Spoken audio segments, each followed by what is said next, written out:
How's everything going where you are in the world? How's life and family and things? It's good. I mean, I just feel really lucky, I guess. I'm in I'm in Long Island. My brother just had a baby, or my sister-in-law just had a baby. So my whole family's been here, and it's actually been like really cozy. My 95-year-old nana and my like 3-week-old niece, and it's been cozy. So I just feel lucky, I guess. You're in Toronto? Yeah, yeah, right now. I feel like you guys have figured it out better than we. Like COVID's not as bad there, is what I Yeah. hear. Back in March, we went on a state of emergency, but since then we have these phases, and we're currently in phase three. Everybody wears masks, everyone's social distance, so we're doing it the Canadian way. So it's good Yeah, to so polite. yeah, Yeah, uh, I'm jealous. yeah, but that's great. To start, Stephanie briefly introduced me. My name is Jibril. I run a platform called Studio One. The idea is a platform where I get to interview international artists like yourself, artists across Canada, and importantly Toronto artists to give them a spotlight because we don't have too many media platforms. So really glad to get you on. Yeah, I'm Uh, so happy now. Perfect. I also feel like Toronto, maybe, I don't know about the media platforms, but like so many amazing artists come out of Toronto. It's like there must be yeah, something about Toronto. I mean, I yeah, love Toronto, but I just like so many huge artists come out of there. It's incredible.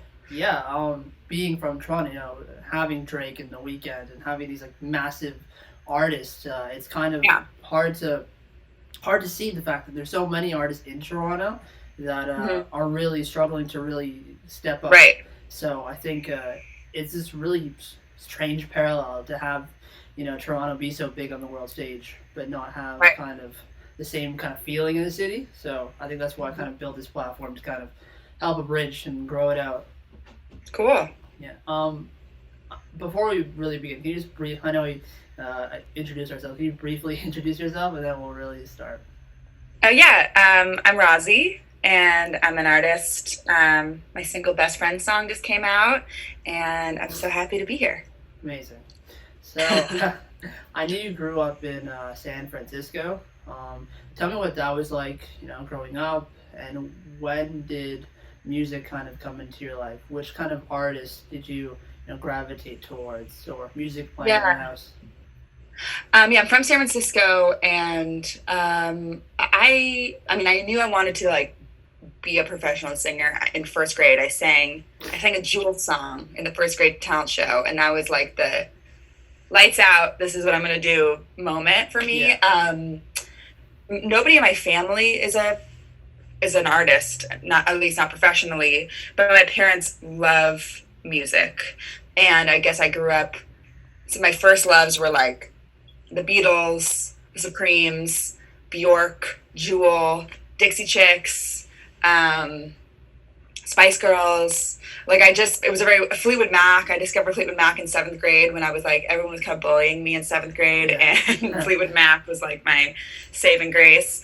And then it was maybe, more like high school that I really, I discovered Amy Winehouse and Lauryn Hill, and I got deeper into Aretha Franklin. And when Beyonce did that, she did like the I Am World Tour, and that live DVD of her yeah, performance, like her tour, was so moving to me. Seeing her as a live performer, that's maybe I really got into Outkast. Then I got into Missy Elliott. That's maybe when I kind of connected more to my like soul influences. yeah.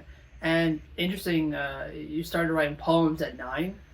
Yeah. What made you? I know, like kids, do hobbies and things like that. What made you use, I guess, writing as a tool to kind of get your thoughts out so young? Yeah, I mean, I don't really know. I mean, I guess part of that's just a mystery. It's just what I felt inclined to do. Like, I remember my mom when I was a kid would take me to like an art drawing class, and the teacher hated me because I was like I wasn't focused. I couldn't just sit down and draw. I was terrible with visual stuff. I'm still really terrible with visual stuff, Yeah, but I always was like chatty, and I always had something to say.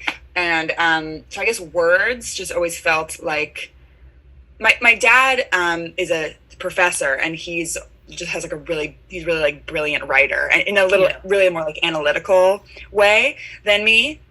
but I think there's something there, like just it's like a wordy family, really chatty. And so I started writing these poems when I was 9 that were like really dark. And my life was not very dark, but I felt like I think I was just an emotional kid. Like I had a lot of feelings, Yeah. and for some reason, putting it into these poems, I think part of it also, frankly, was I was 9 and I didn't want my parents to know what I was writing Yeah. about. Like I felt kind of embarrassed, and I wanted to keep some things from them, so I'd make them these like kind of vague poems, and they ended up being more lyrical because of that. Yeah. But I think that's because I was just a kid and I didn't want my mom to know like who I was talking about. You know? Yeah. I was going to touch upon that, later in the interview when we talked about the EPs and things like that. But to your point, when it came to writing poems, there was, I guess, even though you were 9, there was still a vulnerability to it. Yeah. Releasing records, I know we'll touch upon it even more. It's interesting to know when you're young, you had that, vulnerability. So when you started releasing, records, how did that feeling still continue throughout your years? Totally. Wow, that really makes me think about things I forgot about. I released a song in high school that is such a hilarious song. I hopefully nobody can find it on the internet because I'm pretty embarrassed by it. Yeah. But it was this like pop song I wrote in high school called Unlove Letter, and it was about like my high school boyfriend who then started dating my like best friend, and it was this like drama, and everyone knew what it was about. And I remember that feeling of being really like kind of terrified to share it because, like you said, it was very vulnerable. Yeah. But it was also something that I recognize now is like something I'm addicted to, which is that feeling of there's something about the thrill of sharing something that you wouldn't normally share. Yeah. Like my heroes do that. Like Stevie Nicks was writing about Lindsey Buckingham when he was in the band, and Alanis Morissette wrote these like incredibly vulnerable songs. I think I'm a little bit addicted to that feeling of sharing something that I would be too scared to say in conversation. But that's really interesting of you to point. I mean, I never really thought about it, but when I was 9, I guess I was kind of already doing that. It's definitely scary, but I got braver over the years about it, I think. And a lot of artists, when it comes to education in school, there's kind of this this battle where you're going to school, you might not be studying what you really want to, but you really want to be an artist, and there's kind of the idea of it being so hard to really pursue. But for you, you did a lot of music in school. How did that help? I was lucky. I went to school, the Bay Area where I'm from is just like so creative. I mean, it's less so I think now because it's a little more of a tech scene now. But when I was growing up, like, everyone's parents were like, we were the kids of the hippie generation in the Bay Area. So it was a very creative community, which I feel very lucky about. And my high school was like just super, really valued the arts. So I got to sing I remember I was in this band. We got to play at the halftime shows at the Warriors games, the basketball games. Yeah. Like it was like so cool. We go and we play like Earth, Wind and Fire. We play like funk songs. I think that was really unique. I don't think a lot of people got to do that in high school, and that's because I just had a really cool music teacher, Bob Schleter. He's just cool, and he just knew good music, and I feel really lucky about that because I got to, instead of maybe like you're saying, like if I'd been somewhere else, maybe I'd have to be singing songs that just choir something that maybe wouldn't have really inspired me. But I was singing like Tower Power and Shaka Khan, and that was just so cool to get to discover those artists when I was in school. Yeah.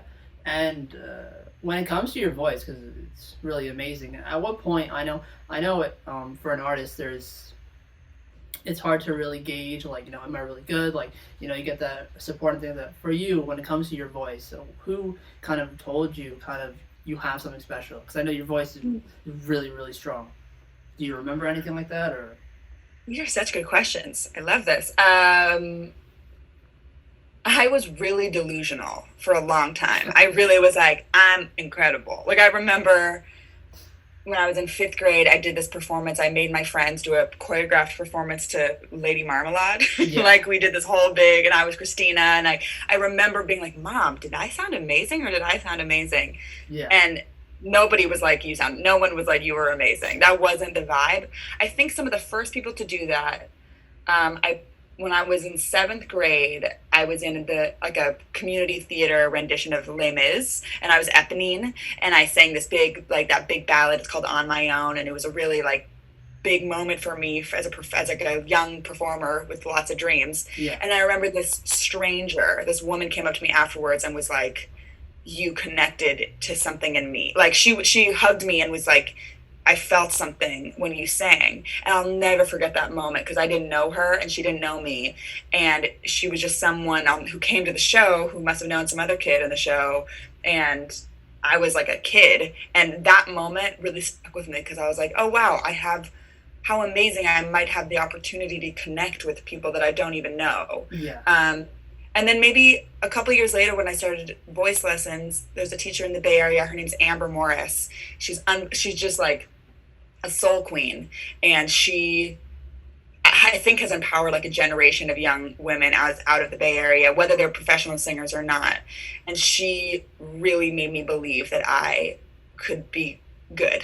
Like she really believed in me, and that was, I mean, it was life changing. Yeah, 'cause I think for artists and people in general, I think, you know, you could really hope and dream and things like that, but it's so important to have people like tell you and absolutely confidently tell you like you're good at this, keep doing it. I think it's so important. So definitely. Absolutely. And it's scary enough, like you're saying before, like to be vulnerable and to express yourself that way, especially as a singer, like you're coming from within you to share something. It's scary. And I think if you don't have somebody champion, like being your champion and like really being like, keep going, I totally agree with you. I think it's really important to find someone, whoever it is, to be that person for you. Yeah. And before we get to the releasing the album and things like that, for you, you know, releasing Space and Time, those two EPs, and how did those projects and releasing records for the first time help you eventually craft, you know, the album that you would in 2018? Yeah, I mean, it was an interesting time in my career. You know, it was, on the one hand, some of the most exciting moments of my life because, you know, Adam Levine found me and out of nowhere kind of and just brought me on tour and introduced me to all these songwriters. You know, there's a Ryan Tedder song on there. I got to, you know, Kendrick Lamar, there's a version floating around the internet that he did. I mean, it was incredible. It was like kind of fairy tale like. But from an artist perspective, it really was more of like a growth moment than like when I look at those EPs, I see I hear my potential in them. Like I hear the songwriter in me trying to figure it out, trying to find her voice. But I didn't really have that much assistance or support or development behind the scenes to find that voice. And I think I really needed it. So when I hear it now, I have a little bit of a complicated relationship with those songs. Because on the one hand, it's the beginning of my career and it led me to where I am, which is amazing, but I hear like the kind of confusion and it's definitely, you know, me kind of figuring some stuff out, which is allowed, you know, that's what artists do. Hopefully forever I'll be doing that. Yeah. But it definitely was like I hear the little bits of myself that you'll hear more of on my album that came out a couple of years later. And then the album that I'm finishing now, I hear the little like seeds, but it's just not really quite happening yet when I listen to it, in my opinion. Yeah. I think that's so interesting too, because with artists, you know, Kurt is famous for not really wanting to play "Smells Like Teen Spirit" because eventually, you know, you look back at your old music and you're not the connection isn't there anymore. But for fans, you know, there still could be. So, on the note, moving forward with your new song, "Best Friend Song," you know, I guess from your perspective, you know, where are you as an artist right now with this release, you know, and how has the growth, you know, you talked about helped, you know, where you are now and in crafting the song? Yeah. I think when I went to write my last album, Bad Together, that process of writing that album was really just like, I felt like I went to school again in terms of how much I learned about how to really, I mean, schools, it makes it sound much more like official. I really just mean that I went through this process of really connecting myself and understanding what I liked and learning, maybe more than anything, learning how to listen to my instincts. So I think I learned how to do that when I made Bad Together, and I'm really proud of that album. And it kind of set me up to be in a position where I think this album that I'm finishing, which includes Best Friend Song, is just, in a weird way, it almost feels like the beginning for me. Like it really feels like the first record I've made that feels so completely like what I meant to make. Yeah. Which, who knows, like maybe every time you make a record, the whole point is once you finish it, you no longer feel like it's what, you know, that might be the way it has to be. Like maybe I'll put the album out and in 6 months I'll be like, no, my new album is whatever. I don't know. But all I can say is in this moment, it feels like it's the first time I've really been said what I meant to say, produced music the way I meant to produce it. I'm just really excited about it because it really feels like what I meant. And sometimes it's so hard to make music that you mean to make. Like you can feel it, but it's hard to execute it. And I'm really excited about the album for that reason. And it includes Best Friend Song. What I love about Best Friend Song is it's just so unbelievably personal. Like I just wrote it for my best friend. I never thought I'd release it. Yeah. Like it's, some other songs I've written that are on the record were much more intentional. Like I really was like, I really want to share this song. Best Friend Song, I was like, Taddie's my best friend. She was just moving out. I was going to miss her. I just wrote her a song for fun. Yeah. And then the label was like, it's a single. So what I love about that is I can't really think of a way to be more personal than to write a song without the intention of sharing it. It's like people are really seeing a piece of my life. Talk about like vulnerability. And it's a fun song. Like it's funny. And I hope people like dance to it on TikTok and like it makes them laugh and makes them think of their friends. Like I want it to be fun. But the truth is it's like, it's a really deep song to me. It's like a really personal song about one of the deepest relationships in my life. Like she just happens to be my girlfriend, like my friend, but it's like a really deep relationship that I frankly wouldn't have thought to write that song if it wasn't just like kind of for fun, because I was sad that she was moving out of our apartment. Yeah. And I think as fans of artists, the best music that we gravitate towards is the honest records and the ones that make us feel like we know the artist. So that's a great point to make. Usually, when I get to the end of my interviews, this is kind of a theme now with my interviews, because I usually ask an artist, how is the rest of the year looking for you, shows and tours and all these things, but COVID kind of erased that question.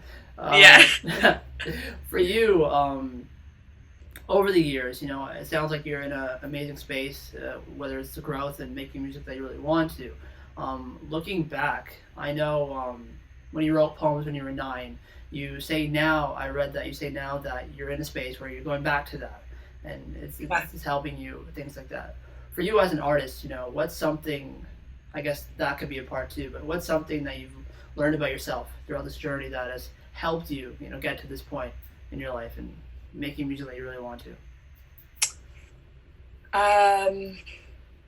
I think the most powerful thing you can do as an artist is listen to yourself, listen to your instincts and listen to your gut. And I think that it is so much easier said than done. So that's maybe part one of the lesson, but maybe the harder lesson to learn is that you can't rush that.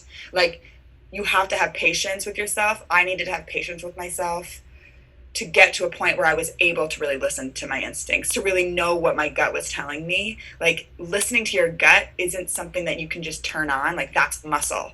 And that's something you have to learn how to do. And for me, I needed to kind of go through some different music business situations, touring here, there, signed to this label, whatever. Like, I kind of needed to go through these experiences in order to really understand what my gut was telling me. And I think if there's anything I would tell my younger self, it's to like be okay with that, how long that might take, and to have patience with yourself and to not try so hard to be there yet, because you can't really make yourself be there. You have to just keep creating and keep saying yes to stuff and keep trying stuff and trying to be as honest as you possibly can until that voice inside you is so loud that you don't even have to try to listen to it anymore. It's just like what's guiding you. Yeah, that's perfect. Again, thank you so much, for taking the time out to have this conversation with me. It's a pleasure to get you on Studio One. And a final question, with quarantine and things like that, taking away music, what's something that you've been keeping busy with, whether it's reading books or shows and things like that? I know you're briefly on the morning show, so that's really cool. So what's something you've been keeping busy with? Right now I'm just with my new niece. It's crazy. I've never really been around a baby, and she's like such a brand new baby, so I've just been like staring at her and like making up little dances for her to do. Yeah. It's so fun.